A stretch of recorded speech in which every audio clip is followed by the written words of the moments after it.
मित्रांनो, तुमचं पुन्हा एकदा GB स्टोरी टेलर या यूट्यूब चॅनलवर स्वागत आहे. आजच्या आपल्या गोष्टीचं नाव आहे काळी हवेली. लेखक दीपशेखर. पण गोष्ट सुरू करण्याआधी जर कोणी या चॅनलवर पहिल्यांदाच आलेले असाल तर त्यांनी ह्या चॅनलला सबस्क्राईब करायला विसरू नका. चला तर मग अजिबात वेळ न घालवता गोष्टीला सुरुवात करूया.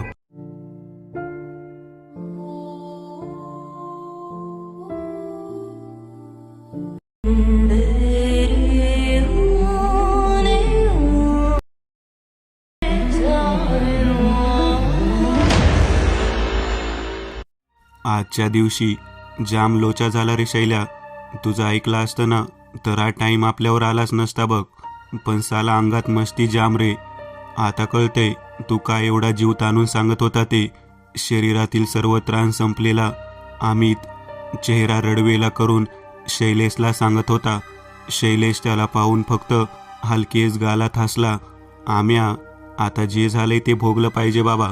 प्रार्थना कर की आपण यातून लवकरच बाहेर पडू. आता जे काही नशिबात असेल तेच घडेल. 4 दिवस अगोदर भांडूपच्या केशवनगरमधल्या वृंदावन सोसायटीतले शैलेश, अमित, रोहन आणि पराग हे 4 मित्र आज सकाळी त्यांना समजलं होतं की आजपासून पुढचे 5 दिवस कंपनी बंद असणार आहे. जगभर वाहणारे मंदीचे वारे आता मुंबईमध्ये पण जोर धरू लागले होते. परिणामी वर्कलोड कमी झाला होता. साहजिकच मालक लोकांना महिनाभर कामगार कामावर ठेवणे खूपच कठीण झाले होते असं त्यांचं मत होतं. त्यामुळे आलटून पालटून कामगारांना सुट्ट्या देण्याचा पराक्रम मालक लोकांनी चालू केला होता. एकाच सोसायटीत राहणारे हे चौघे योगायोगाने एकाच कंपनीत कामाला होते आणि यांची मैत्री जगात भारी होती. त्यामुळे जिथे तू तिथे मी या म्हणीप्रमाणे हे नेहमीच एकत्र असत. या सुट्ट्या समजताच आपण यावेळी काहीतरी प्लॅन करू आणि बाहेर फिरायला जाऊ असं यांचं ठरलं. त्यामुळे आज जेवण झालं तसे हे चौघे कट्ट्यावर गोळा झाले. नेहमीच डोक्यात केमिकल लोचा असणारा अमित बोलला, साला सगळा लोचा आहे बे. जायचं हे तर ठरवलं पण जाणार कुठं? शैलेश त्याला मध्येच थांबवत बोलला, ए आम्या, तू गप बस बे. तुला प्रत्येक वेळी गोवा आठवत असतो. आपल्याला काही इंटरेस्ट नाही तिकडं जाण्यात. अमित, शैल्या, तू ना लहान आहे अजून. तुला नाही कळायची गोव्याची मजा. तू साला असाच राहणार. पराग दोघांना शांत करत मध्येच बोलला, ए अरे तुम्ही दोघे पण जरा शांत होता का? फिरायला जायचं म्हटलं की तुमचं दोघांचं वाकडं का होतं लगेच? बरं जाऊ दे, ते सर्व सोडा. यावेळी आपला प्लॅन थोडा हटके आहे. काय रोहन, बरोबर ना रे? हो ना यार, यावेळी आपण माझ्या गावी जायचं आहे. तसा प्लॅन मी आणि परागने केला आहे. मस्त मुक्काम मारू 3-4 दिवस. काय म्हणता? रोहनने लगेच आपला प्लॅन सादर केला. अमित, आपल्याला काय प्रॉब्लेम नाही बे रोह्या. तुम्ही न्याल तिकडं आपण येणार. काय शैल्या, जाऊया ना? मी कधी नाही म्हटलं. खेडेगावी म्हटलं की मला नाही म्हणता येत नाही. ठरलं तर मग उद्या सकाळी लवकर निघायचं आहे. इथून डायरेक्ट कोल्हापूरला जायचं आहे आणि तिथून गावी. ट्रेन सकाळी लवकर आहे, तयारीला लागा. असं बोलत रोहनने सर्वांचा निरोप घेतला. सर्व आपल्या घरी परतले. शिराळा असं नाव असलेल्या या गावात रोहनचे आजी आजोबा दोघेच राहत. गावी उत्पन्न मार्ग कमी होते त्यामुळे सर्व मुंबईला राहत असत. शिराळ 4ही बाजूने डोंगर असणारे आणि निसर्गाच्या सानिध्यात वसलेले हे छोटेसे गाव. गाव कसलं, वाड्या वस्तीचं गाव ते. इथे 4 घर, तिथे 4 घर असे जंगलात वसलेले हे गाव. तसं या गावात यायचं म्हटलं की एकच रस्ता होता, तोही ओढ्या नाल्यांनी भरलेला. गावाच्या सुरुवातीला एक जुनं देऊळ होतं. तिथेच लागून ओढा वाहत असे. पावसाळा आला की हा ओढा म्हणजे नदीच वाटायचा. तो ओढा पार करून अर्ध्या 1 किलोमीटरवर चालत गेलं की रोहनचं घर होतं. टिपिकल कोकण स्टाईलचं कौलारू घर होतं ते. समोर मस्त अंगण होतं. अंगणात तुळशीचं झाड अगदी मधोमध होतं. घराशेजारीच पाण्याचा एक छोटा ओढा व्हायचा. ते गाव म्हणजे निसर्गाने नटलेलं एक सुंदर छायाचित्र होतं. दुसऱ्या दिवशी पहाटेच ठरल्याप्रमाणे ते एकत्र आले आणि ट्रेनने प्रवास सुरू झाला. ट्रेनमध्ये मस्ती आणि मजा करत हे चारही मित्र कोल्हापूरला पोहोचले. तिथून पुढे त्यांनी एस टीने रोहनचे गाव गाठले. एव्हाना खूप वेळ झाला होता आणि त्यात प्रवास करून चौघे जाम वैतागले होते.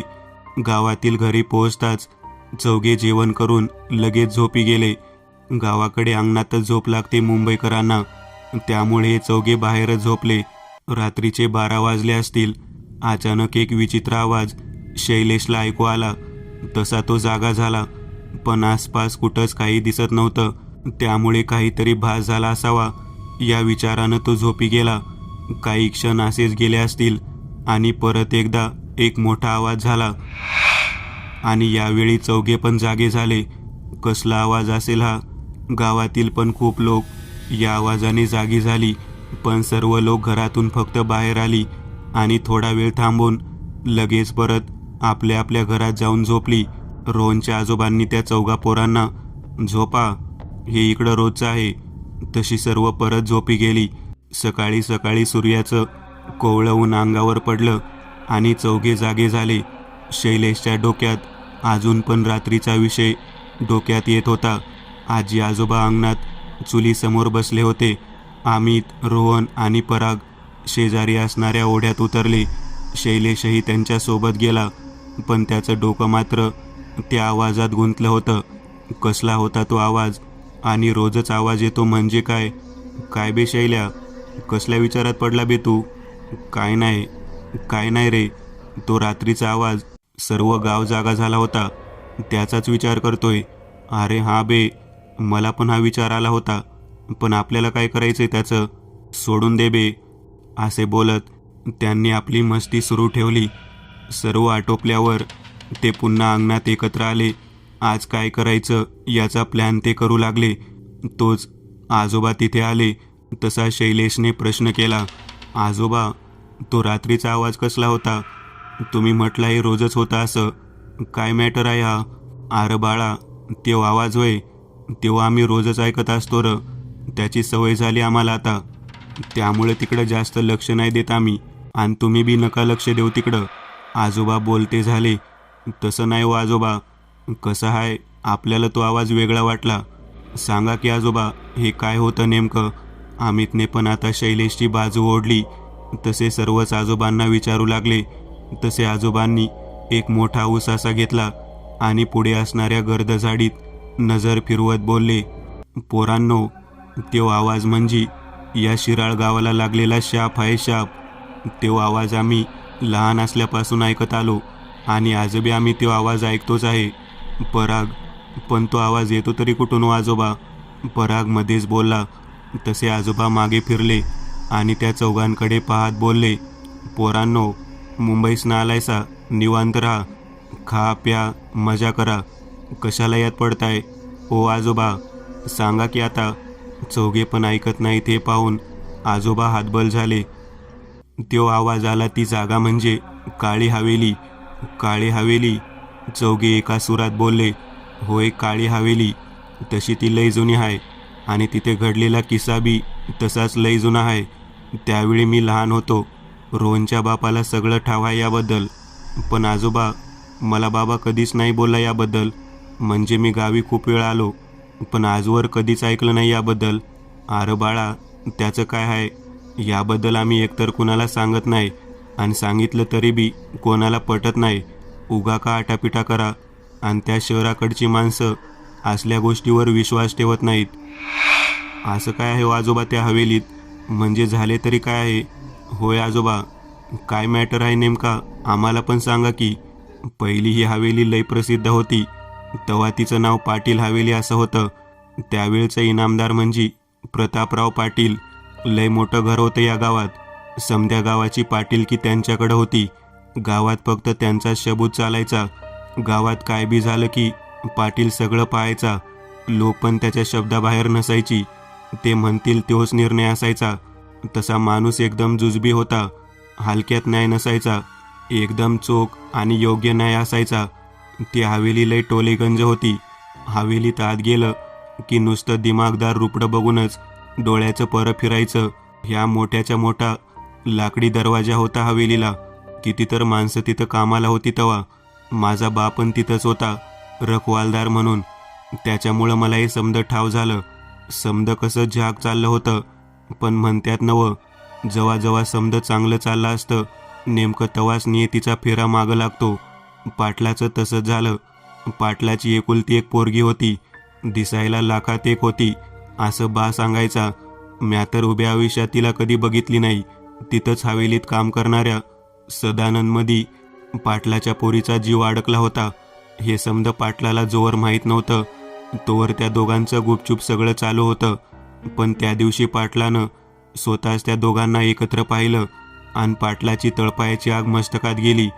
पाटलानं मागचा पुढचा कुठला बी विचार केला नाही, कारण सदानंद शेवटी एका कुणब्याचं पोर आणि आपली पोरगी एका कुणब्याच्या पोरासोबत बघून पाटलाला त्याच्या आबरूचा विचार डोक्यात आला. त्या रागापायी त्यानं त्या दिवशी कधी नव्हते आपल्या पोरीवर हात उचलला आणि सदानंदला तर पाटलानं त्याच दिवशी हवेलीतच डांबून ठेवलं होतं. कुणाला बी कळू न देता पाटलानं सदानंदचा काटा काढला. हे त्या पोरीला समजलं आणि तिनं आत्महत्या केली. पण जाताना पोरीनं बाला आणि त्या हवेलीला शाप दिला, या हवेलीत कोणी बी सुखानं नाही राहू शकणार. समधी वाट लागल. माझ्या प्रेमाला तुम्ही संपवलं, तुमचं बी असंच होईल. आणि तिथनं पुढं त्या हवेलीला उतरती कळा लागली. पाटलाचं न्यायनिवाड्यावर लक्ष राहिलं नाही. पोरीच्या मरण्यानं पाटलीनबाई पण अंथरुणाला किळली आणि लवकरच ती बी देवाघरी गेली. हळूहळू हवेलीत विचित्र प्रकार घडू लागला. कामावर असलेल्या लोकांना सदानंद आणि पाटलाच्या पोरीचं भूत दिसायला लागलं. त्यात ज्यानं पाटलाला मदत केली त्या समध्यांना त्या भूतानं मारायला चालू केलं. रोज एक नवं मडं हवेलीत पडू लागलं. समधी घाबरली आणि हवेली सोडू लागली. माझ्या बानं बी हवेलीवरची चाकरी सोडून दिली. बघता बघता एक एक करून समधी चाकर लोक घाबरून चाकरी सोडून गेली आणि पाटील एकटाच हवेलीत बाकी राहिला. या समध्या प्रकरणाला पाटील जाम वैतागला आणि त्यानं एका मांत्रिकाला हवेलीवर बोलावलं. त्या दिवशी हवेलीत खूप मोठी पूजा मांडली. त्या मांत्रिकानं पण बदल्याच्या भावनेनं भटकणाऱ्या त्या भूतांनी त्या मांत्रिकाला सळोपळो करून सोडलं आणि शेवटी त्या पाटलाला खुळं लागलं आणि त्या खुळ्यातच पाटलानं स्वतःला फास लावून घेतला. त्या हवेलीत एक नावाचा खेळ सुरू झाला. रोज त्या हवेलीतून भयंकर आवाज येऊ लागलं. कधी पाटलाच्या पोरीचा आवाज, तर कधी सदानंदचा आवाज आणि कधी पाटलाचा आवाज. चुकून हवेलीत जाणारी लोक गायब होऊ लागली आणि काही दिवसांनी त्यांची मडी हवेली बाहेर तळ्यात सापडायला लागली. त्यामुळे समधी लोक घाबरून गेली आणि हळूहळू त्या हवेलीकडे जायची बंद झाली आणि पाटलाची ती हवेली हळूहळू काळी हवेली म्हणून ओळखली जाऊ लागली. कारण तिथं जाणारा परत आलाच, पण तो मेलेलाच. कारण त्या दोघा बाप लेकीच्या भांडणात ते दिसल त्याला मारतात, फक्त एकमेकांवर विजय मिळवण्यासाठीच. म्हणजे आजोबा, अजूनही तिथे असे प्रकार होत आहेत का? होय पोरा, आज बी तिथं असलं प्रकार होत्यात. काय पण आजोबा, भूत असतं का? आपण 21व्या शतकात आहोत. हे भूत वगैरे काही नसतं, सगळे भास आहेत. काहीही सांगू नका. पोरांनो, तुम्हाला पटलं असेल तर बघ, नसेल तर सोडून द्या. उगा त्रास नका करून घेऊ. चला न्याहारी करूया. किती वेळ झाला बघा. होय रे, चला. खूप वेळ झाला. मला तर खूप भूक लागली आहे. होय चला. सर्वजण न्याहारीला गेली. दुपारची जेवणं झाली तशी चौघे गावात फिरायला बाहेर पडली. चालत असताना त्यांचा विषय सुरू झाला. काय बे रोहन, तुझे आजोबा सांगत होते ते खरे असेल का रे? आम्या, मला काय माहीत, मी तर पहिल्यांदाच ऐकतो आहे हे.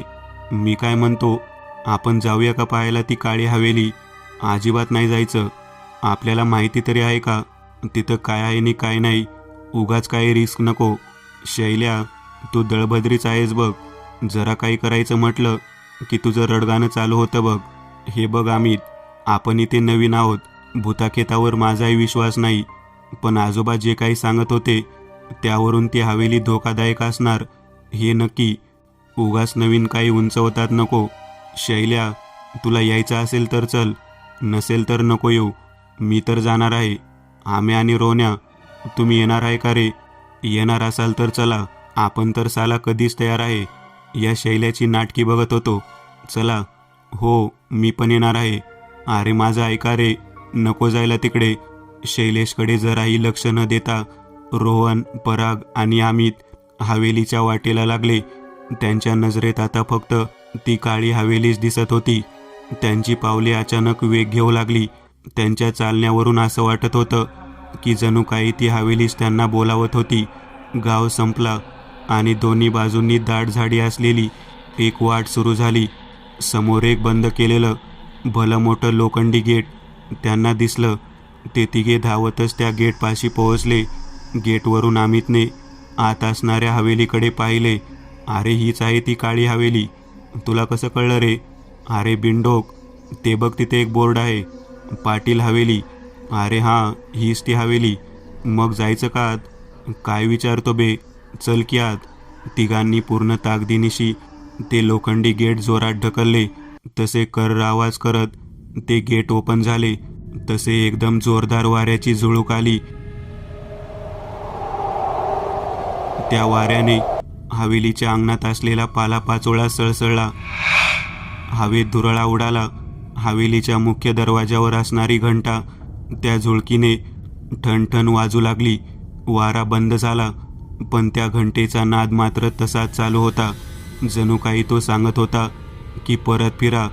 पण ओढ लागलेल्या त्या तिघांना त्या घंटेचा नाद लक्षात आला नाही. ते असेच पुढे झाले आणि मुख्य दरवाजापाशी आले. मुख्य दरवाजा कसा उघडावा हे त्या तिघांनाही समजेना, कारण त्याला उघडण्यासाठी असणारं लॉक काही विचित्र होतं.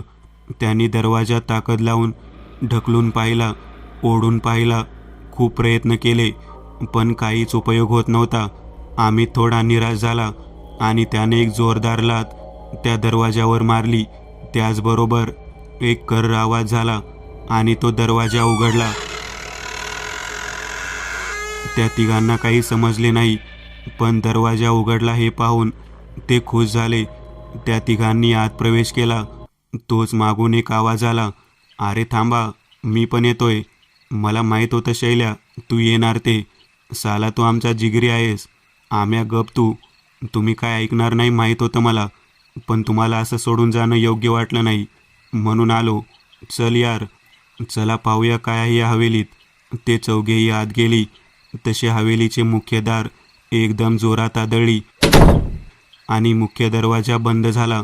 खूप दिवस बंद असल्यामुळे हवेली सर्वत्र जळमट आणि घाणीने भरली होती. हवेलीत उंदीर आणि घुशींचे वास्तव्य जास्त होतं, पण हवेलीत असणारे जुने साहित्य अगदी जसेच्या तसे होते. ते जरी धुळीने माखले होते तरी पाहण्यासारखे होते. मुख्य दरवाजातून आत आल्यावर समोर आलिशान असा हॉल होता. हॉलमध्ये मधोमध बसण्यासाठी लाकडी खुर्च्या आणि मोठे लाकडी सोफा सेट ठेवले होते. मध्येच एक भली मोठी लाकडी खुर्ची अगदी राजाचं सिंहासन असावं अशी ठेवली होती आणि त्या खुर्चीसमोर मेलेल्या वाघाचं कातडं टाकलं होतं. हॉलच्या मधोमध भलं मोठं झुंबर लटकावलं होतं, जे खूपच सुंदर दिसत होतं. भिंतीवर चारही बाजूला वेगवेगळ्या प्राण्यांची मुंडकी अडकवली होती. सोबत तलवारी, ढाली, भाले, बंदूक इत्यादी प्रकारचे साहित्य अडकवले होते. ते सर्व पाहण्यात ते चौघेही गुंग होते. तोच वरच्या खोलीतून त्यांना आवाज आला. तसे ते चौघे एकदम चरकले. अरे कसला आवाज आला? वरती कोणीतरी आहे बहुतेक. शैल्या, भूत आले बघ. आम्ही चेष्टा नको करू. वरती कोणीतरी आहे. आवाज मी पण ऐकला. होय, मी पण ऐकला आवाज. चला वरती जाऊन पाहू. तसे चौघे माडीवरून वरती जाऊ लागले. ते वरती जाऊ लागले तसे त्यांना आता आवाज एकदम स्पष्ट ऐकू येऊ लागला.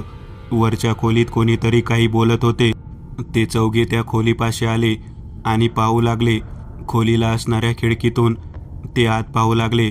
त्यांनी पाहिले की एक सुंदर मुलगी तिथे उभा आहे आणि समोर एक साधा मुलगा उभा आहे. त्याच्याशी ती बोलत होती. पाहिलास तू, आज आपल्याकडे नवीन पाहुणे आले आहेत. खूप दिवसांनी हवेलीत कोणीतरी येत आहे. मला खूप आनंद झाला आहे.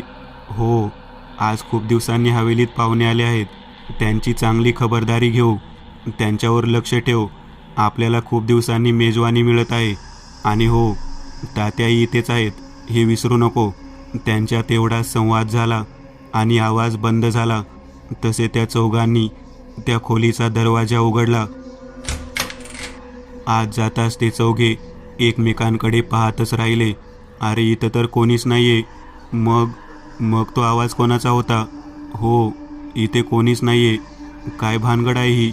त्यांनी आजूबाजूला सर्वत्र पाहिले पण तिथे कोणीच नव्हते. ते चौघे एकमेकांकडे पाहत खात्री करत होते की तो आवाज आला कुठून. मी म्हटलं होतं इकडे नको यायला. नक्कीच ती भूतं होती. तुम्ही अजिबात ऐकत नाही माझं. आता बघा काय होत आहे. आम्या आम्या कुठे गेला? हा काय इथेच होता. अरे हा कुठे गेला? आम्या आम्या ए आम्या, मस्करी नको करू रे. त्या तिघांना आता घाम फुटला. ते तिघेही बाहेर पळत आले. समोर पाहता तर समोरचं दृश्य पाहून यांची बोबडी चोळली. आम्ही तिथेच उभा होता आणि तो थरथर कापत होता. त्याने फक्त हातानेच तिघांना इशारा केला. तसे तिघे तिकडे पाहू लागले. हॉलमध्ये मगाशी दिसलेली ती मुलगी हवेत तरंगत होती आणि अमितला पाहून हसत होती. ती दिसायला खूप सुंदर होती पण तिचे डोळे लाल भडक आणि केस विस्कटलेले होते. तिच्या डोळ्यातून रक्त वाहत असल्यासारखे दिसत होते. ती त्या चौघांना पाहून अजून जोरात हसायला लागली. तिच्या त्या हसण्याचा आवाज इतका क्रूर होता की त्या चौघांनी आपले कान दोन्ही हातांनी गच्च दाबून घेतले. त्यांना तो आवाज असह्य झाला. त्यांनी आपले डोळे गच्च मिटले. अचानक तो आवाज यायचा बंद झाला. डोळे उघडले तर समोर काहीच नव्हते. तोच शैलेशने बाकी तिघांना आणखी एक इशारा केला. त्यांच्या समोरच्या भिंतीवर एक चित्र अडकवलं होतं. त्या चित्रात एक मुलगी होती जी हुबेहूब मगाशी पाहिलेल्या मुलगीप्रमाणे दिसत होती. त्यांच्या लक्षात आलं की ती मुलगी दुसरी तिसरी कोणी नसून पाटलांची मुलगी होती आणि नक्कीच तो सदानंद होता असा समज त्यांचा झाला. पण तो सदानंद नव्हता. म्हणजे आजोबांनी जे सांगितलं ते खरं होतं तर या हवेलीत भूत आहे. रोहन म्हणाला. आता पटलं माझं. मी सांगत होतो इकडे नको यायला. शैलेश म्हणाला. आबे शैल्या, तू लगेच नको सुरू हो. चला पटकन इथून बाहेर पडूयात. अमित म्हणाला. ते चौघे धावतच खाली हॉलमध्ये आले. मुख्य दरवाजाकडे ते जाऊ लागले पण समोर कुठेच दरवाजा दिसत नव्हता. अरे आपण इथूनच तर आत आलो ना. मग आता दरवाजा का दिसत नाहीये? अरे पराग नीट बघण्यास आल्या. तिथेच असेल रे दरवाजा. आम्या नाही रे इथे काही कळतच नाहीये. सर्वच कावरे बावरे झाले होते. तोच एक आवाज आला. तुम्ही आला तर तुमच्या मर्जीने, पण तो दरवाजा मी उघडला होता. तुम्हाला आत मी घेतलं होतं. आता माझी मर्जी असेल तरच तुम्ही बाहेर जाऊ शकता. तो कर्णकर्कश आवाज कानी पडताच चौघेही घाबरले. ते चौघेही सैरभैर झाले आणि त्या हॉलमध्ये इकडे तिकडे पळू लागले. दरवाजा शोधू लागले पण काहीच उपयोग झाला नाही. अखेर ते उभे ठाकले आणि हॉलमध्येच येऊन बसले. एव्हाना किती वेळ गेला असेल हेही त्यांना समजत नव्हते. मोबाईल जवळ होते पण ते चालत नव्हते. तोच माडीवरून कोणीतरी चालत येत असल्याचा आवाज झाला. बुटांचा आवाज येत होता. ती व्यक्ती त्या चौघांना पाहतच माडी उतरत खाली आली आणि मधोमध असणाऱ्या त्या खुर्चीवर बसली. त्याने त्या चौघांना खुनेनेच समोर येण्यास सांगितले. ते चौघे समोर आले तशी ती व्यक्ती त्या चौघांना निरखून पाहू लागली. अमितवर नजर पडताच त्या व्यक्तीची नजर तिथे स्थिर झाली. काही क्षण असेच गेले आणि ती व्यक्ती बोलली. सदानंद, तू पुन्हा आलास. मी तुला असा नाही जाऊ द्यायचो. तू माझ्या मुलीला फसवलंस पण मला नाही फसवू शकत. मला माहित होतं तू माझ्या मुलीला का तुझ्या प्रेमाच्या जाळ्यात अडकवलंस ते. त्याच्या त्या वाक्यावरून शैलेशच्या लक्षात आले की हे पाटील आहेत. माफ करा पाटील साहेब, पण तुम्ही आम्हाला जे समजत आहात ते आम्ही नाही आहोत. धाडस करूनच शैलेश बोलला. काही पण नको बोलू मूर्ख. मी सदानंदला चांगलाच ओळखतो. तो खरं बोलतोय पाटील. आम्ही तर मुंबईहून आलो आहे. आम्ही फक्त फिरायला आलो आहे. काय रे आम्या, बोल ना आता. काय बोलू? आम्ही इथे फिरायलाच आलो आहे. आम्हाला जाऊ दे. मुलगी तिचा आवाज आला. ती हवेतूनच तरंगत खाली आली. सदानंद, तू कुठे जायचं नाहीस. तात्याचं काय करायचं ते मी पाहते. अरे कोण सदानंद? मी अमित आहे, सदानंद नाही. मुलगी, तू माझा सदानंद आहेस. घाबरू नकोस. तुला कोणी काही करणार नाही आणि इथून जायचं नाही. गेलास तर याद राख. पाटील. तू इथून जाऊ शकत नाहीस. तुला फक्त मारायचं आहे इथं. मुलगी, तात्या, माझं प्रेम आहे त्याच्यावर. त्याला काही झालं तर मी पण मरून जाईन. पाटील. मुली, तू त्या मूर्खाच्या नादी नको लागू. या अगोदरही तू असंच केलंस आणि हा विनाश घडवून आणलास. माझं ऐक जरा. हे सर्व पाहत ते चौघे तिथेच उभे होते. त्यांना कळून चुकले की आपण अडकलो आहे ते. मार्ग काहीच नव्हता. त्यांनी एकमेकाला खुनेनेच पळायचं हा प्लॅन केला आणि वाट दिसेल तिकडे पळू लागले. एका बाजूला शैलेश व अमित आणि दुसऱ्या बाजूने पराग व रोहन धावत सुटले. पाटील. अरे कुठे पळताय? सोडणार नाही मी तुम्हाला. सदानंद, घाबरू नको रे. मी आहे. तुला काही होऊ देणार नाही. पाटील रोहन व परागच्या मागे मागे धावले आणि मुलगी अमित व शैलेशच्या मागे. शैलेश व अमित एका अडगळीच्या खोलीत कसेबसे शिरले. मागून आलेली ती मुलगी त्यांना शोधत तशीच पुढे गेली. पण इकडे पराग व रोहन मात्र चांगलेच अडकले. पाटलाचं भूत आवेशाने त्यांच्या पाठीमागे लागलं होतं. ते दोघे धडपडत पळत होते. त्यांना काही समजत नव्हते की काय करायचे. हवेलीत मार्ग दिसेल तिकडे ते दोघे पळू लागले. अचानक त्यांच्या समोर त्या मुलगीचं भूत आलं. कुठे आहे माझा सदानंद? अशी ती जोरात किंचाळली. पराग व रोहन दोघेही आता अडकले होते. पुढे मुलगी होती आणि मागे पाटील. त्या दोघांना काहीच बोलता येत नव्हते. सदानंद दिसत नाही म्हटल्यावर नाराज झालेल्या त्या मुलीने परागला हवेत जोरात फेकून दिले. समोरच्या भिंतीवर आदळून पराग खाली पडला. त्याच्या हाताला इतक्या जोरात मार बसला की त्याचा हातच कोपरापासून निखळला गेला. रोहन ते पाहून घाबरला. तो पळून जाऊ लागला. तोच त्या मुलीने त्याची मान पकडली आणि समोरच्या भिंतीवर त्याचं डोकं आपटलं. तो प्रहार इतक्या जोरात होता की रोहनच्या डोक्याचे 2 तुकडे झाले आणि रोहन जागीच मरण पावला. ते भयानक दृश्य पाहून पराग जागीच बेशुद्ध झाला. इकडे पाटलाच्या भूतानेही परागचेही तेच हाल केले. त्यांनी त्या दोघांचे शरीर छिन्नविछिन्न करून टाकले. ती दोन्ही भूते एकमेकांवर विजय मिळवलेल्या भावनेत तिथून निघून गेली. हे सर्व अमित व शैलेश त्या आडगळीच्या खोलीतून पाहत होते. जाम लोचा झाला रे शैल्या. तुझं ऐकलं असतं ना तर हा टाईम आपल्यावर आलाच नसता बघ. पण साला अंगात मस्ती जाम रे. आता कळतंय तू काय एवढा जीव ताणून सांगत होता ते. शरीरातील सर्व त्राण संपलेला अमित चेहरा रडवेला करून शैलेशला सांगत होता. शैलेश त्याला पाहून फक्त हलकेच गालात हसला. आम्या, आता जे झालंय ते भोगलं पाहिजे बाबा. प्रार्थना कर की आपण यातून लवकरच बाहेर पडू. आता जे काही नशिबात असेल तेच घडेल. इतक्यात त्या आडगळीच्या खोलीत काहीतरी हालचाल जाणवली. तसे अमित आणि शैलेश दोघे सावध झाले. सदानंद, सदानंद अशी हाक ऐकू येऊ लागली. त्या दोघांनाही समजलं की त्या भूतांना आता यांची चाहूल लागली आहे. ते दोघेही घाबरले. आपला मृत्यू निश्चित आहे. त्या दोघांना समजले होते आपल्या मित्रांचे झालेले हाल आणि मृत्यू त्यांच्या नजरेसमोर होता. त्या भीतीनेच ते अर्धवट मेले होते. तो शैलेश ज्या भिंतीला टेकून बसला होता त्या भिंतीतून त्याच्या गळ्याभोवती हाताच्या पंजाने पकड घेतली. अमित शैलेशची मदत करण्यास पुढे झाला.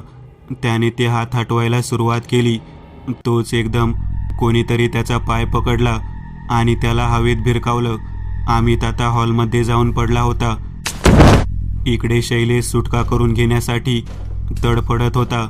त्या हातांची पकड आता खूपच घट्ट झाली होती. तो तसाच बेशुद्ध पडला. हॉलमध्ये असलेल्या अमितला पाटलाच्या भूतानं उचलून फेकण्यास चालू केले. या सर्व प्रकारात अमित खूप ठिकाणी जखमी झाला होता. त्याला खूप ठिकाणी लागलं होतं. तो जीवाच्या आकंताने ओरडत होता. त्या भूताची क्षमा मागत होता. पण सर्व काही व्यर्थ होतं.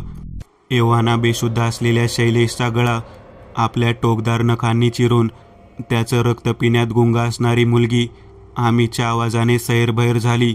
ती बाहेर हॉलमध्ये आली. समोर अमितचे हाल पाहून ती किंचाळू लागली. तिच्या आवाजाने तो हॉल दुमदुमून गेला. अमित अर्धमेला झाला होता.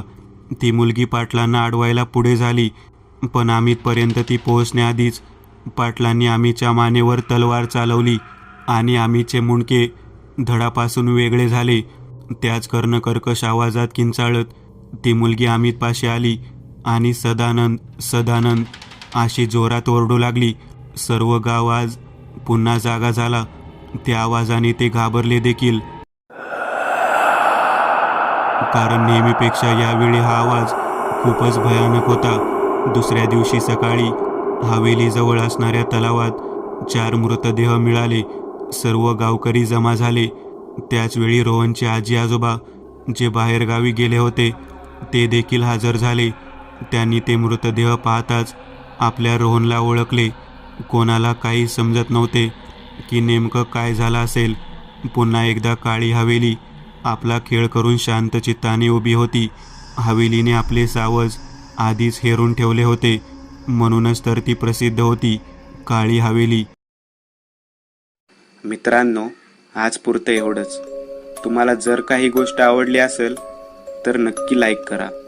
तुमच्यापैकी बरेचसे जण व्हिडिओ लाईक न करताच पळून जातात, पण हा जर व्हिडिओ तुम्ही लाईक केला तर मला जरा बरं वाटेल आणि असेच भारी भारी व्हिडिओ बनवायची माझ्यात एनर्जी येईल. त्यामुळे नक्की लाईक करा. आणि अजूनही कोणी या चॅनलला सबस्क्राईब केलेलं नसाल तर लगेच सबस्क्राईब करून टाका. आणि बाजूची घंटी ती मात्र दाबायला विसरू नका. देवाची घंटी आहे ती. चला तर मग पुन्हा भेटूया अशीच एक आगळी वेगळी गोष्ट घेऊन पुढच्या भागात.